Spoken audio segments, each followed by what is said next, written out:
Marc-Alain Waknin. Pour moi, la teima, telle que je la comprends, c'est que chaque lettre ne pose pas la question qu'est-ce qu'elle signifie, mais en quoi elle me permet de penser une nouvelle harmonie, une nouvelle relation entre moi et le monde, entre moi et l'essence, entre moi et les choses, entre moi et les personnes. Et puis, après, il y a de très nombreuses réflexions qu'on peut avoir sur le mot lui-même, parce que la langue hébraïque est une langue consonantique. Ce ne sont que des consonnes, il n'y a pas de voyelles. C'est le lecteur qui ajoute des voyelles en consonnes pour prononcer de telle ou telle façon. Et la particularité de l'hébreu, c'est que ce n'est pas simplement le corps qui peut danser les lettres, c'est que les lettres elles-mêmes dansent déjà toutes seules. Et parmi les 6 permutations du verbe de la racine ta'am, tav, aleph mem, il y en a une qui est très belle et qu'il va falloir questionner, qui est le mot émet, qui veut dire la vérité. Et la teima, puisque ce n'est pas dans l'ordre des lettres qui disent la vérité, c'est peut-être déjà aussi une mise en question de la vérité. C'est-à-dire que je danse ces lettres pour ne pas être enfermé dans quelque chose d'une vérité définitive, ça veut dire dans une idéologie. Et c'est peut-être cela, l'harmonisation. Marc-Alain Waknin, maintenant, le pasteur a utilisé des adjectifs forts. Il a dit se sentir dynamisé, par exemple. Françoise, elle, a dit se sentir revivre. Franchement, est-ce que les lettres hébraïques ont vraiment ce pouvoir-là ?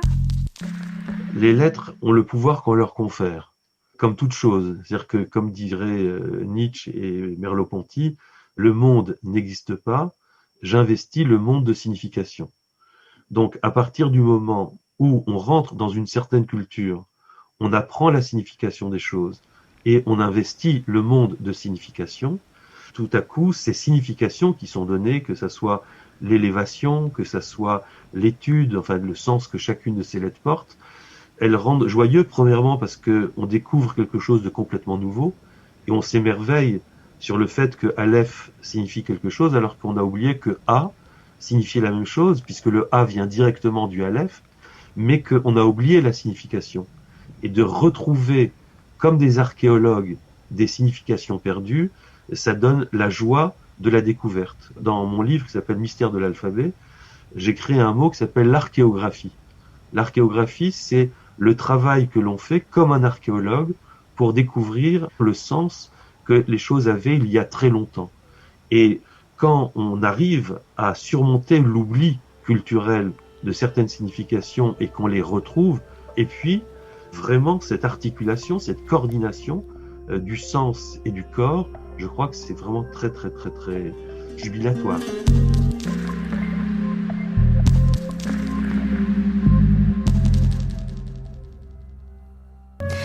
Marc-Alain Waknin, est-ce que vous croyez que les lettres hébraïques peuvent être thérapeutiques ? De manière tout à fait étonnante, la Bible, pour dire thérapie, a emprunté au grec le mot thérapie. Mais le Talmud dit, bon d'accord, on emprunte au grec, mais qu'est-ce que ça signifie ? Et le Talmud semble répondre que la maladie, c'est une forme d'enfermement. Et que la guérison, c'est une forme d'ouverture. D'être déjà capable d'emprunter un mot à une langue étrangère, c'est déjà dire que ma manière de penser, elle ne se pense pas de manière enfermée dans une seule culture, mais qu'elle est déjà ouverte à une autre culture. Comme disait Lévi-Strauss, la culture, c'est la coalition des cultures, c'est l'ouverture. Et la guérison, elle vient du fait que je m'ouvre à une autre culture. Parce que de s'ouvrir à l'hébreu et à la tradition mystique de l'hébreu, cette ouverture est déjà thérapeutique parce qu'elle est ouverture. Et donc, la teima est thérapeutique parce que c'est la réussite d'introduire un dialogue entre la culture hébraïque et les autres cultures. Mais en dehors de cela, je pense que chaque lettre hébraïque a non pas un pouvoir, parce que si on travaillait sur les lettres chinoises ou japonaises et qu'on en connaissait la signification et qu'on pouvait danser les lettres chinoises ou japonaises, ben on aurait, je pense, la même dimension thérapeutique. C'est pas l'hébreu en soi, parce que il y a une mystique de la lettre, mais d'y croire comme quelque chose de surnaturel n'est plus mystique, c'est de la mystification. Et ça, c'est quelque chose qui est différent. Parce que là, on perdrait toute la force de cette nouveauté de la teima, qui est justement libératoire et non pas enfermante. Et donc, c'est pas quelque chose de particulier à l'hébreu, c'est que l'hébreu s'y prête plus parce que déjà l'hébreu a des significations très particulières et que la tradition a transmis de génération en génération ces significations. Il y a toute une symbolique déjà dans les lettres hébraïques, c'est ça que vous voulez dire? Exactement. C'est-à-dire que lorsque ces lettres ont été inventées, à peu près au moins 16e siècle, quand les Hébreux sont sortis d'Égypte, ils sont sortis d'Égypte en empruntant les hiéroglyphes égyptiens. Il y avait des milliers de hiéroglyphes égyptiens. Mais ils se sont dit, avec des milliers de hiéroglyphes, c'est très compliqué. Donc on va réduire ces milliers de hiéroglyphes à une trentaine de signes. Ces trentaines de signes ont été écrits sur les parois de grottes dans le Sinaï. Ça a été découvert en 1904 par Gardiner et il a appelé ces signes le proto-sinaïtique. Et les 30 lettres qu'il a découvertes, il a pu les déchiffrer parce qu'il s'est aperçu que les images qui étaient représentées étaient exactement le nom des lettres hébraïques. Par exemple, Beth, il y avait une maison. Alors, il s'est dit, c'est Beth, c'est la maison. Il y avait un chameau, Gimel, c'est le chameau. Il y avait une porte, Dalet, c'est la porte. Il y avait l'homme en prière, dont parle Luigina, avec véritablement l'homme que l'on voit très très bien, avec les deux bras vers le ciel. Donc, en fait, c'est parce que la langue hébraïque, jusqu'à aujourd'hui, et le nom des lettres hébraïques est un conservatoire des images originelles de ces lettres qu'on a pu déchiffrer le proto-sémitique et faire tout le cheminement qui va du hiéroglyphe jusqu'aux lettres de notre alphabet A, B, C, D, qui viennent directement de l'égyptien via le proto-sémitique et ensuite le cananéen et l'hébreu. Pour vous, Marc-Alain Ouaknine, ça a du sens de danser les lettres? Alors, danser les lettres, c'est une tradition mystique que l'on trouve dans la Kabbale et qui a été remis à l'honneur par le chassidisme, qui est le dernier courant de la mystique juive, qui dit très précisément, par exemple, dans la prière, il faut taper dans les mains. Alors ça fait très bizarre, pourquoi on tape dans les mains? Et Rabbi Nachman de Bratslav dit que sur chacune des phalanges, on a 14 phalanges par main, et donc on écrit les lettres de l'alphabet. Par exemple, sur le pouce, Aleph, Bet, il y a 2 phalanges. Ensuite, Gimel, Dalet et Vav, Zayin, Chet, Tet, Yud, Kaf, Lamed, etc. Et donc, en tout, on a 28 phalanges.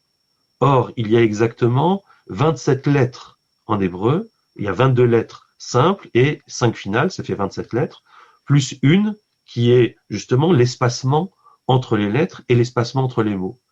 Et dit-il, quand on frappe dans les mains, en fait, je ne frappe pas dans les mains, je suis en train d'écrire.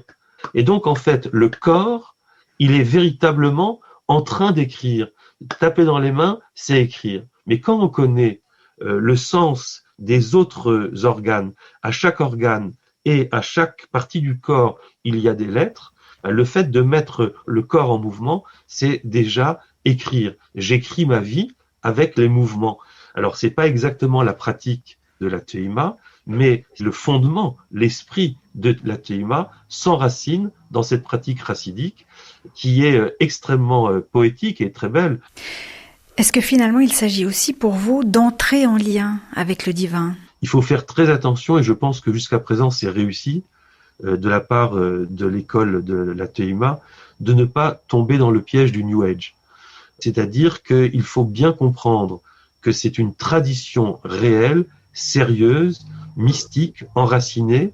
Comme disait l'une des intervenantes, ou Luigina elle-même, j'ai retrouvé la source du verbe. Donc il y a quelque chose où on est vraiment dans la tradition, il y a un trajet, il y a un trajectif, il y a une épaisseur spirituelle, il y a une épaisseur culturelle qui nous empêche de tomber dans le piège de l'idéologie et de quelque chose qui pourrait être du n'importe quoi, que j'appelle le New Age. Mais une fois qu'on n'est pas dans le n'importe quoi, et que chacun sait qu'il a besoin de transcendance, chacun sait qu'il a besoin d'ailleurs, qu'il a besoin de respirer, qu'il a besoin d'ouverture, la teima, par le fait qu'on danse quelque chose qui n'est pas soi, qui n'est pas nécessairement sa propre culture, mais surtout qui s'enracine dans les siècles anciens, donne une épaisseur, une ouverture à notre vie. Et je pense que c'est cela aussi qui amène la joie, et cette dimension qui fait que je sors de mon corps purement individuel pour entrer en relation avec quelque chose de plus, je dirais, cosmique, une vitalité cosmique, une sorte de fureur de vivre, comme dit Hubert Reeves récemment dans son livre, en reprenant le titre d'un film de Nicolas Ray, se sentir appartenir à un flux qui est au-delà de ma petite personne, et ça donne justement une sorte de respiration grandiose que l'on peut appeler le divin, qu'on peut appeler simplement la vie, et c'est tout aussi bien.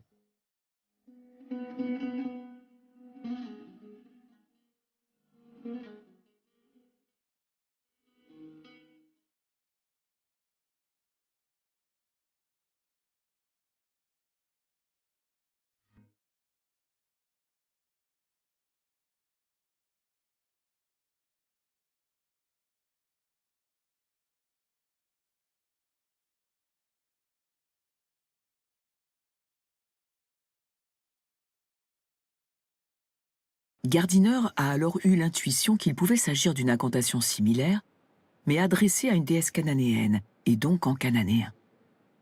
Un Cananéen n'appellerait pas cette déesse à tort. Paul qui la compose interloque Gardiner. Cela ressemble à la lettre T dans les alphabets latins et hébreux. Une déesse cananéenne connue des Écritures lui vient alors à l'esprit. Dans la Bible, on connaît le